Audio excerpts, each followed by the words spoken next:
Welcome back to the Love and Context podcast. Is that the name of it? It is the name of our... Okay. Yeah, he is harassing me because literally the clip that I cut out right before this, I started saying welcome, and then I forgot the name of the podcast. The podcast that I created with my friend Spencer here. Mm-hmm. If you are joining us on YouTube, you may notice that Spencer has much less beard than he used to. Yeah. Yep. He said it was time, and then he donated all of his hair to, I think it was like people who don't have beards. They just paste it on them. Mm-hmm. That's definitely not true. No, it's not true at all. So we're in week 2 of our covenants. Yeah. Yep. So we're talking about the covenants, and normally these covenants are going to build on each other and kind of continue as God is moving people forward all the way up to the Messianic covenant. This one is going to be a little bit different because the Adamic and the Noahic covenant are very intrinsically connected. Mm-hmm. In a lot of ways. And so one of the things I want to remind you is, if you were with us season 1 when we were talking about the flood, we talked about how this story of the flood is a story of like a new creation, right? That it mirrors the creation narrative in a lot of details in the way that it's being presented, to the point where actually when they give the covenant is actually very similar. And it's very clear that in the narrative that it's meant to be like this story of new creation, right? That everything got really, really bad. And that God is basically starting over, and here we go. Yep. Right? And if you did not listen to either of those episodes, I do recommend that you go back and check that. And then also there is an episode of the Bema podcast where they talk about the flood, and they're going to get into some more of the chiastic things that are going on inside of there. Yep. Yeah. So there is lots of literature, and there is lots of media that's going to be helpful for pulling apart that part. Yeah. So let's take a look here. So in chapter 6 of Genesis, starting in verse 18, it outlines the covenant. So initially God comes to Noah, and in verse 18 he says this: I will establish my covenant with you, and you will enter the ark, you and your sons and your wife and your sons' wives with you. You are to bring into the ark 2 of the living creatures, male and female, to keep them alive with you.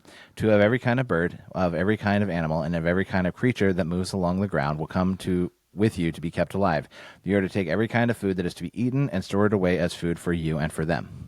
Noah did everything just as the Lord commanded. Okay, so there's this precedent set up. God says, I'm going to make a covenant with you. Mm-hmm. Here's what you need to do. Go into the ark when I tell you to. Take these things. And then at the end, I'm going to establish my covenant to you. Mm-hmm. Right? So Noah has a portion of his covenant that he's supposed to fulfill. Yeah. Which is that he has to build the ark, which no small feat. Nope.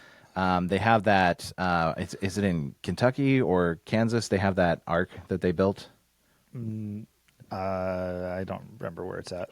If it's even remotely accurate, the thing is massive, right? And the ark is a massive undertaking because luckily you don't have to actually sail anywhere in it because they're not going somewhere. They're basically just enduring the flood. Yeah. But they have to build this massive boat, but then not only that, they have to gather 2 of all of the animals around the world and put them on this ark. Yeah. As well as right at the end there, it said that you actually need to take every kind of food that is to be eaten and store it away as food for you and for them. Yes. Right? So there's quite a bit in this. There's quite a bit of activity that actually takes place in this. But this is the covenant from the very beginning. And there's going to be this onset of the covenant is this portion. And that when we actually get to the end of the flood narrative in chapter 9, God actually comes and he actually outlines the covenant with Noah. So I'm going to read this for you here. It says, Then God blessed Noah and his sons, saying to them, Be fruitful, increase in number, and fill the earth. Okay? Sounds a lot like Genesis 1, right? The fear and dread of you will fall on the beasts of the earth and on the birds in the sky and on every creature that moves along the ground and on all the fish in the sea. They are given into your hands. Okay, that's different, right? Everything that lives and moves about will be food for you. Just as I gave you green plants, I now give you everything. Okay, so first covenant, Adamic Covenant, given all of the plants of the ground of the earth to eat. Yeah. Second one, now you have animals to eat too, and for that we thank God because bacon is delicious, right? Some of you are going to be like, well, what about, prohibition against bacon? We'll get there. I'm a Gentile, so I don't have that prohibition. Verse 4, But you must not eat meat that has its lifeblood still in it, and for your lifeblood I will surely demand an accounting. I will demand an accounting from every animal, and from each human being too I will demand an accounting for the life of another human being. Whoever sheds human blood, by humans shall their blood be shed. And for in the image of God has God made mankind.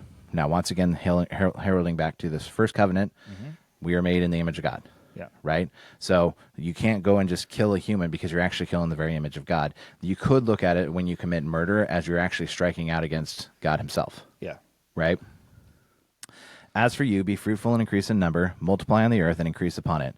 Then God said to Noah and his sons with him, I now establish my covenant with you and with your descendants after you, and with every living creature that was with you, the birds, the livestock, and all the wild animals, all those creatures that came out of the ark with you, every living creature on earth. I establish my covenant with you. Never again will all life be destroyed by the floods or by the waters of a flood. Never again will there be a flood to destroy the earth. Okay, so there's two different covenants here. One that's strictly for Noah's family and for humanity, and then one that's with the entire earth.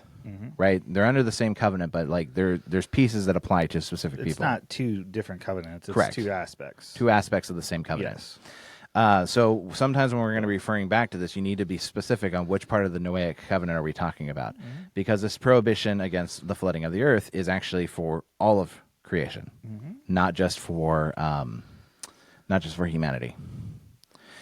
And God said, this is the sign of the covenant I am making between me and you and every living creature with you, a covenant for all generations to come. I have set my rainbow in the clouds, and it will be the sign of the covenant between me and the earth. When I bring the clouds over the earth and the rainbow appears in the clouds, I will remember my covenant between me and you and all living creatures of every kind. Never again will the waters become a flood to destroy all life.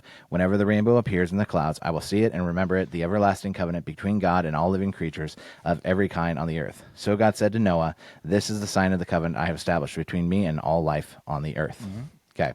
When we read this last time when we were in Torah, we talked about how it repeats itself a lot, and there's a chiasm there. Go check out that episode. Go check out the Bema episode. We're not going to get into that today. Yeah. But there is this idea of this covenant is he's not going to destroy the earth, that you're going to be fruitful and multiply. Same command as showing up in the Adamic Covenant. Like, that hasn't changed. You're still the image of God. Don't strike out against the other image, right? But I'm not going to destroy everything. In fact, I'm going to give you a sign, a sign that you can actually carry with you, and you can't lose, because I'm literally going to put it in the clouds. Yep. And it translates as rainbow, but in the Hebrew it's actually just bow. But we call it rainbow because that's what it is in the sky. But it's meant to represent a bow. Now, bow, typically battle.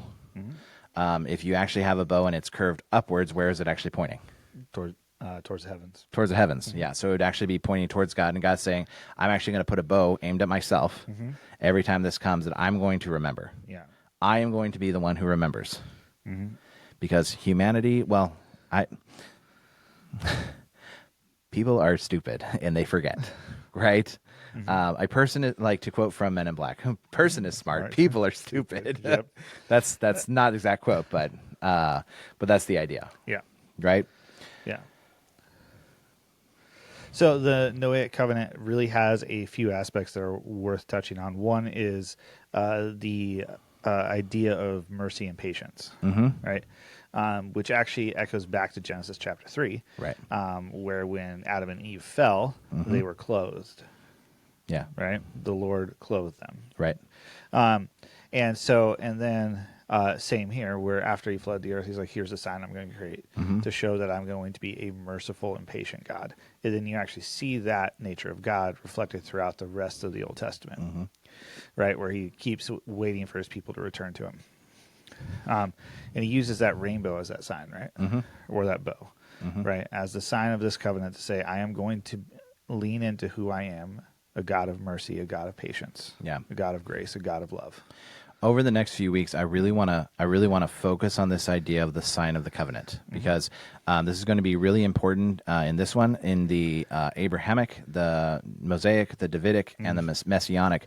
These are going to be really important in the sign of the covenant, and it's going to be really important when we get to Messianic. Messianic. That's not a word. Nope, it is not. I made up that word. You did. And you touched on this too, Ben, but there's a universal scope to this covenant, right? Right. Where the covenant is not just for Noah. It's for Noah and all his descendants, right? For everybody to come after him. Yeah, and And so, like, one of these things, this conversation comes in where people talk about universal morality, right? Yeah. C.S. Lewis is well known for talking about this, that if you step outside of the rules, there has to be a rule giver, Yeah. right? Why is it not acceptable anywhere in the world to commit murder? Yeah. Because there's a foundational covenant with the entire world, right? That when you take blood in the image of God, that there is recompense, Yeah. right? The idea, though, is that there is some sort of like moral law that exists outside of humanity. It's this covenant with God that, and there's a few things that go with that, but we'll talk about that in a few minutes because Jewish thought has some thoughts on that. But there's this moral law outside of humanity that actually says these are things that aren't okay. Yeah. And it's no coincidence that we keep coming back to those same fundamental truths, right? Well, when Paul talks about the fruit of the Spirit, right, at the end of it, he says, against these things there is no law. Yeah. Right? He's actually referring to that. Yeah. Referring back into that. That there is a natural way that we are supposed to live. Of course, now, of course, we have, outside of Christ, we have a fallen world and things that are going to tend towards destruction. Yeah. I mean, that's the story that comes before the flood, Yeah. is that every inclination of humankind was to evil all the time. Yeah.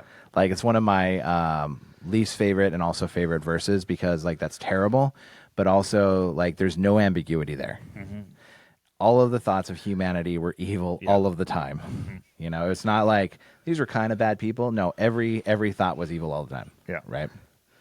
Yeah. So you're talking about like this whole idea of like divine mercy and compassion, and but there's also, like the Adamic Covenant, there's this portion of human responsibility, right? Like there is a job to do. Yeah. It doesn't seem like the covenant is conditional upon them doing it, but it is a job that they're giving as part of the covenant. Like what I mean is that God is not going to not destroy the world if they don't do their job. Like he's made the covenant on his terms. Like he's going to fulfill this. Yeah. Yeah. But so, inside of that, there is this commission to be fruitful, multiply, and actually rule the earth. well, example, like good parents are going to be good parents whether the kids are obeying or disobeying. Hopefully. Yeah. I said good parents Yeah, are good going parents, to be good parents, whether their kids are obeying or disobeying, right? Yeah. Like we have a covenant as parents to be like, we are going to raise our kids to the best of our ability, right? We're going to raise them up in the way of the Lord. They are given a moral responsibility, right? But it's not conditional upon God fulfilling his side of the covenant. Right. Right, like God's not going to abandon his side of the covenant because they failed their moral responsibility, which, by the way, Noah does at the end of the story. Yeah, yeah. There, hopefully, I'm not spoiling anything. You've read the book before, but there is in the next couple of chapters, Noah kind of fails on that aspect of walking forward with that. But there's going to be also this trend moving forward that God is going to fulfill his end of the covenant no matter what. Whenever God makes covenants, he's going to make sure that his side is taken care of. Yep. Which is really key because, as we're going to find out, and we've talked about in the past, God typically will actually find a way to fulfill both sides of the covenant. Yes. Like a good parent, he's like, hey, I bet you they're not going to do great at this. Yeah. Right. 100%. And then once again, we want you to, the sign of the covenant is a big deal to pick away from this, is that this is the first one that a sign is given, right? And the sign of something that you can't lose. One of the just interesting things, like whether this has weight or no weight at all, is there actually was more dietary permission and prohibition given in this one. Yeah. Where instead of you hinted at it earlier, but instead of just plants, like, oh, here's everything. Yeah. Yep. And here's everything, but here's also you can't take something with the lifeblood in it. Yeah. Right? Which we're going to talk about in a minute because that actually coincides with some ways that the Jews have interpreted that over the years. Yeah. Right? Some older sage wisdom is what I'm going to call it. Right?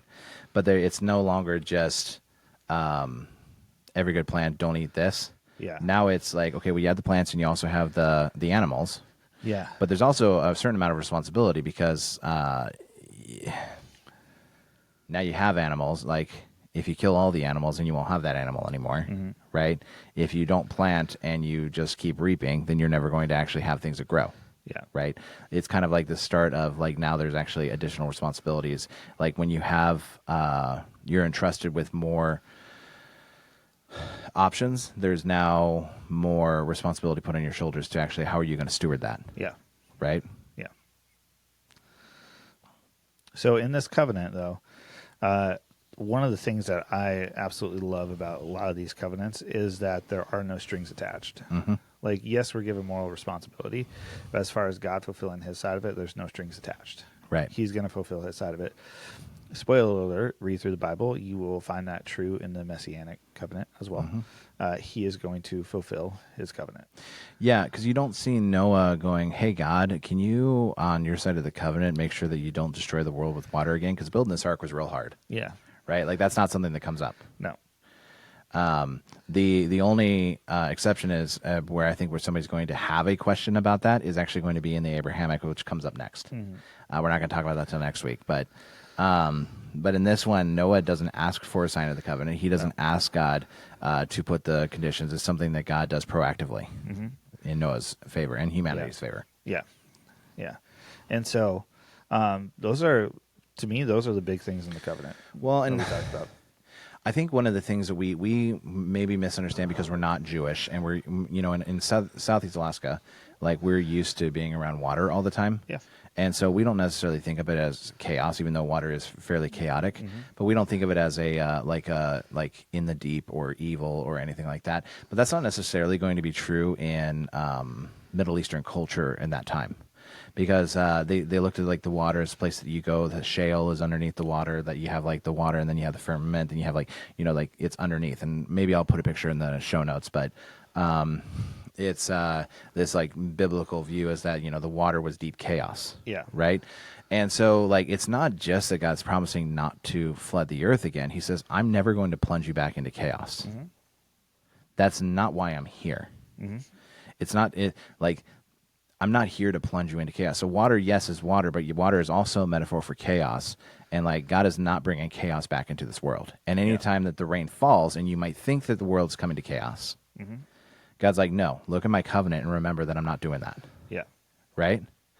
And like that is a profound truth that we're going to see in each of the covenants is that God is saying like we're not leaning towards chaos. We're moving towards shalom, which is what we had in the garden and was broken. Yeah. But it's what we want again. Yeah. Right? So one of the things I find pretty interesting here is in this text in chapter 9, so I went and was taking a look at basic moral laws that the Jews came up with from the Noahic Covenant, right? So there's seven Noahide laws, is what they call them. The first is prohibition of idolatry, that you're not supposed to worship idols or engage in idolatry, recognizing the one true God. This is very apparent by you are made in the image of God. Image being the word that we get idol from. Yep. Right? You are a representation of God. Right? It makes sense that that's the takeaway they have. There's this prohibition against murder. Once again, somebody made in the image of God. You don't strike out against God. Yep. There's prohibition against theft, stealing or taking what does not belong to oneself, prohibition against sexual immorality, prohibition against of blasphemy, and prohibition of eating flesh taken from a living animal. This is where we were talking about you can't eat meat that has its lifeblood in it. In other words, you don't eat an animal while it's still alive. Yeah. You slay the animal, you drain the blood, and you eat the animal. Yep. Right? Establishment of courts of justice. This is once again that blood for blood. Yep. And universal morality. We talked about that with this foundation of God's intentions for humanity, and it became this foundation for civilization for them moving forward. This idea of there's some sort of universal code that we're supposed to live by. Yeah. Right? And really impacted the way that they started to interact with the world around them. And whenever they veered from that, it ended badly for them. And whenever they really lived into that, there was blessing. Yeah. Just like most covenants, there's blessings and there's curses. Yep. I think sometimes when we hear that, we hear, oh, if you do what the covenant says, God's going to bless you. And if you don't do it, he's going to curse you. But the reality is there's a certain way that the world is meant to work. Because God built it. That there's a certain way that life is supposed to be. And when you live into the way that life is supposed to be, the natural result is blessing. Because that's the way the world is supposed to work. Because you're living into God's design under God's creation in the world that he put together. But when you live outside of that, curses are the natural production of living outside of the way that God called the world to be. It's not that he's bringing curses into your life. He's saying, if you do these things, this is what happens. It's like if you tell your kid, if you play with that knife and swing it around, eventually you're going to cut yourself. And then they swing it around and then they cut themselves. I didn't cause them to cut themselves because I told them about the consequences of swinging a knife. Right? By the way, we don't parent that way. Yeah, we don't parent that way. Just clarification. Yeah. If you have a stick of TNT, no. But you know what I mean? And so I think a lot of the times when we hear these blessings and curses, we're like, oh, God's just waiting for me to break the law so that he can lay the smackdown on me. But that's not really what's going on at all. No. What God is saying is, if you choose to live here, like I made this world, this is how it's meant to operate. If you operate outside of that, you're going to find brokenness and curses. Right? Yeah. One of my favorite examples of this is, and this is going to get real nerdy for people who don't like computers, but computers have a certain design to them, and they're meant to operate within certain parameters. And when you operate outside of those parameters, you get corruption, and corruption typically spreads to the point that it can actually lock up your entire computer. Yep. Right? Yep. Because you're operating outside of the parameters, and it can start small, Yeah. but it grows over time, and that corruption spreads. Yep. To the point where eventually you have to have you have to reformat and reset to the default setting on your computer. Yep. Or you might burn your hard drive like the done with possible. Or you just gotta get a new computer. Like throw out the old, get a new. Yeah. Right. Like take out your heart of stone and get a new one. Yeah. And so like this idea, nobody would look at a computer and be like, oh, well, the computer is bringing curses on me for doing. No, you're using it incorrectly. Yeah. Not in the way that it's designed to be. And then it's not working. Like you should not, if you use it in an unconventional way, don't be surprised if it breaks. Yeah. Right? Yeah. Speaking of that, life hacks, like when people do life hacks, sometimes they use things in unconventional ways and then it blows up in like fantastical and often amusing ways. Sometimes it works though. Sometimes it does work.